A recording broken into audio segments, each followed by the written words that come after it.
Well, certainly I'd like to welcome everyone to our presentation today. The topic, of course, is going to be how to be a good mentor. And I'm joined by Dr. Franz Wiesbauer. Franz, good to see you. Yeah, thanks.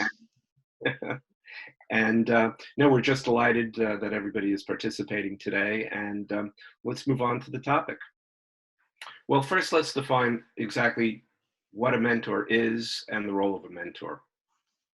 And a mentor is somebody who guides another individual to great success.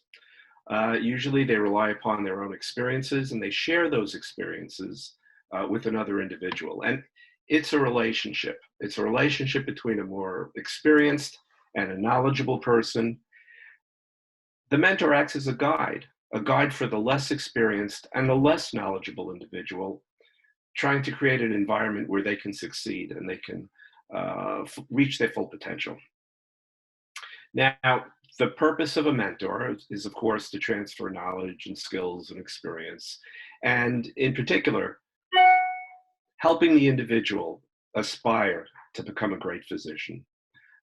In this context, the mentor supports, advises, delivers expertise, and through this process, the mentor actually gains by developing their own teaching skills. And it's a source of great satisfaction. And I can say on a personal level, as an advisor to those aspiring to become physicians and be accepted to medical school, I have personally experienced that level of satisfaction. Now, of course, the mentee expands his or her knowledge through the advice that's shared by the mentor. Now, a good question is, why would one want to be a mentor? Now, the fact is that MedSchoolCoach had a very simple premise when it was established, and that is physicians should help future physicians. Now, being a mentor, it's a significant responsibility because a great mentor develops a very personal relationship with the mentee and should avail themselves of the best possible supporting resources.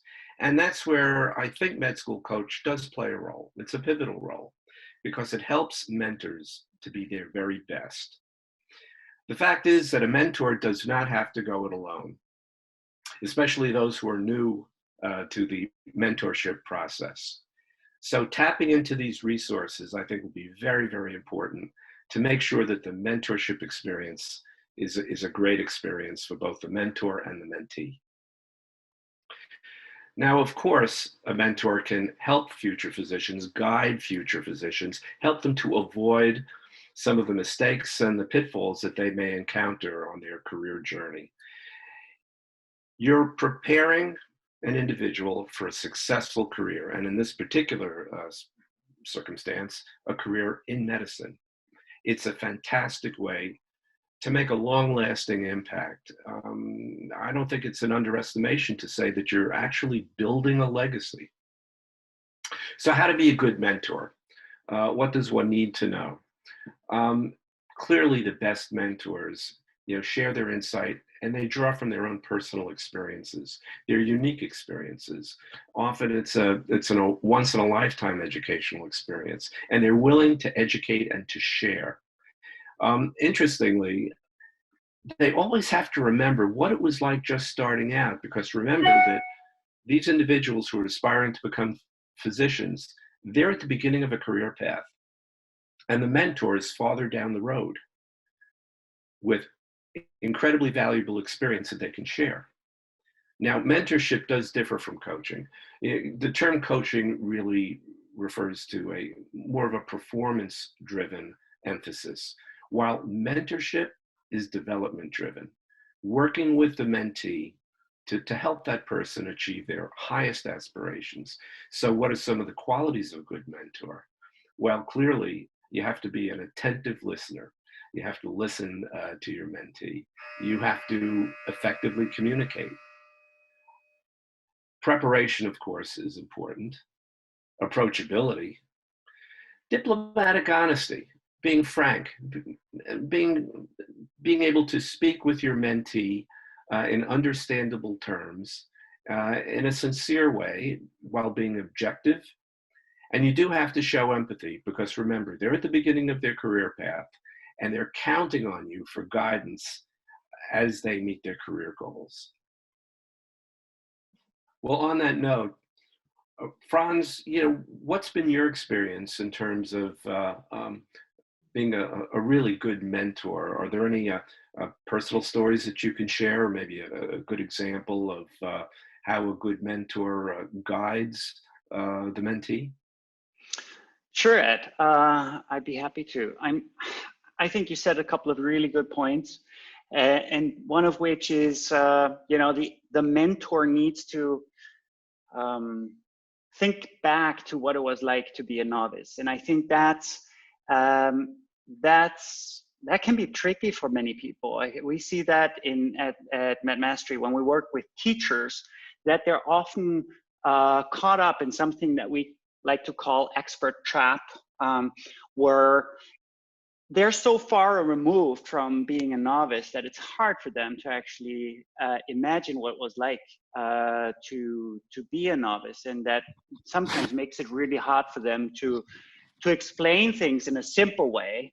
And so I think mentorship kind of like primes you for being a good teacher also, because it kind of takes you back to the time when you started out. So I think that's one thing. So I think this kind of like to escape expert trap. And I think it's extremely rewarding to be a mentor. I think we cannot teach our students everything they need to know. We also know that in online education, we're trying to teach people the most important skills, but we won't be able to teach them everything. We have to inspire them to become the best version of themselves. We have to serve as role models. We have to see their talents and to help them live up to them. And so in that way, I think being a mentor is really providing motivation, providing something to live up to. Like as mentors, we should try to be the person that they would like to become at some point. And at least for me, those were the most powerful mentors when I interacted with people where I thought like, oh wow, those are great doctors. I wish that someday I can be like them, right? I mean, that's to me the ultimate goal when you're mentoring someone. And yeah, those are just my 2 cents. Well, that's a terrific point, and I can certainly relate to that.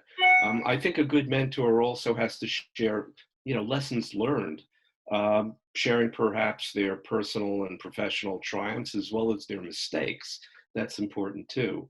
And sometimes when I do an interview prep with a medical school applicant, at the end of their interview, often they need to ask questions of the interviewer. And one of the questions that I particularly like is when the applicant, asks for words of wisdom and basically says, is there anything that you wish somebody had told you when you were in my seat at this point in time? So, again, I like the, I kind of like the mental image of a career path or a road. And certainly the mentor is farther down that road. But as you correctly pointed out, not to forget what it was like when they first embarked upon that journey. So that's a very important point that you make. So, continuing with the theme, how to be a good mentor. Obviously, you have to both be a resource and share your resources with the mentee, obviously to be as helpful as you can be. And, encourage the individual to seek help if they need that additional advice, that extra push, and that can be through tutoring, through continual advising. I think it's very important. There's a responsibility for the mentor to familiarize himself or herself with the resources that they're going to share. And that can include, of course, webinars, video series, tools, articles, podcasts, to take advantage of the library of resources that they can tap into. And I can attest to the fact that certainly MedSchoolCoach has a wide variety of resources to help the mentor along this process. Okay, so Franz, did you want to comment on perhaps some of the resources at MedMastery that can facilitate the process of mentorship? Sure. Yeah, so I mean, obviously we have lots of courses on important clinical skills that, you know, the mentor could share with their mentees to help them develop these clinical skills, you know, from ECG courses to ultrasound courses, how to interpret lab values, how to interpret the scientific literature, a lot of stuff in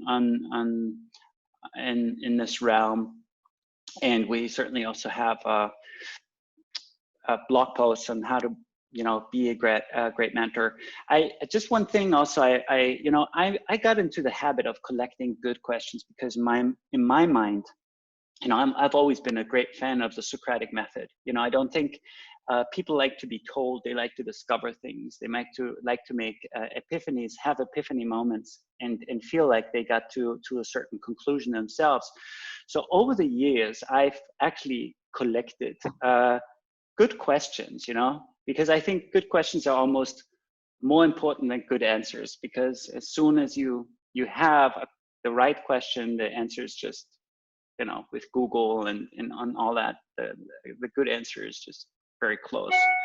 So I could just encourage everyone who strives to be a good mentor to get into the habit of collecting good questions, whatever note-taking tool you're using, be it Evernote, Word, whatever, I don't know.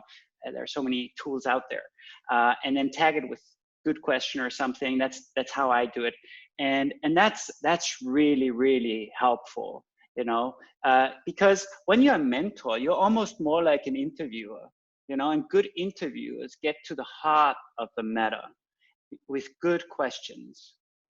And everyone who has kids at home knows that they don't like to be told, you know, like, oh, when I was like you, I did such and such, and you should do such and such too, right? No, that's not how it works. So those are just some ideas that come to my mind. Sure. Well, I could also tell you that as an advisor, as a MedSchoolCoach advisor, you know, I do develop a longitudinal relationship with applicants. You know, it doesn't stop at the admissions process. And I've often utilized the various resources, including MedSchoolCoach resources, you know, as questions arise and as career decisions need to be made, because you know, the individuals that we're mentoring, you know, they're reaching branch points, important branch points, and sharing our personal experiences and you know, what we've learned over the years can be helpful in making sure that they make the most appropriate decisions for themselves, and they achieve the kind of professional satisfaction that we hope they can attain. One last item, which is important, and that is, you know, earlier we mentioned that you have to be diplomatic, of course, and tactful, but you can't sugarcoat it. That if you're really going to be of service to your mentee, you have to give, I'd call it real world advice, and, you know, the pros and the cons, the good and the bad. So it's important to certainly be sincere, be objective. Yes, be diplomatic, but at the same time, make sure that you don't pull any punches and you share real advice. And that's the best way, I think, to be of service to your mentee. Franz, would you agree with that? Yeah, obviously be honest. And Ed, do you have an anecdote that fits into this line of thinking? Yeah, Franz, you know, I was dealing with an applicant for medical school who was not being honest with himself, and I had to, deliver my message again in a tactful manner, but being honest with the individual, objectively assessing the circumstances, and so in this particular instance, the individual had an institutional action which may have precluded their ability to be accepted to medical school and obviously ultimately become a physician. And I was convinced that this individual was well suited to become a doctor. And I felt it was a shame that because of an action that had taken place um, during his lifetime, it was an academic action, and that this may have precluded or interfered. And he was having difficulty gaining admission into medical school because he was not being honest with himself. When he talked about this action, he was giving excuses, but not really an explanation. I guess he was trying to sugarcoat it. And, I guess maybe this was some tough love, I guess you could call it, but I had to call him to task. And I had to describe for him how I perceived the situation and what I felt he was doing that was really undermining his ability to be sincere, explain the episode, confront it, explain it, but without excuses. And after a heart-to-heart, I guess I did make an impression because he changed his attitude, his tactic when it came to explaining the situation. And ultimately, he did achieve success. I felt a great deal of satisfaction knowing that he would be able to achieve his dream because ultimately he simply confronted and really developed an honest explanation that was certainly understandable to all who might be listening. And for me, I know he was elated, obviously, that he was able to achieve his dream. But I think I derived just as much satisfaction knowing that by being honest with him, I was able to help him. So that's my little story. Thanks for sharing that. That's great. So I guess at this point, Franz and I would be delighted to answer any questions that you might have regarding the process of mentoring, the mentorship experience, and maybe talking a little bit about Medmastery and MedSchoolCoach and how how those services can help the mentor become the best type of mentor that they can be.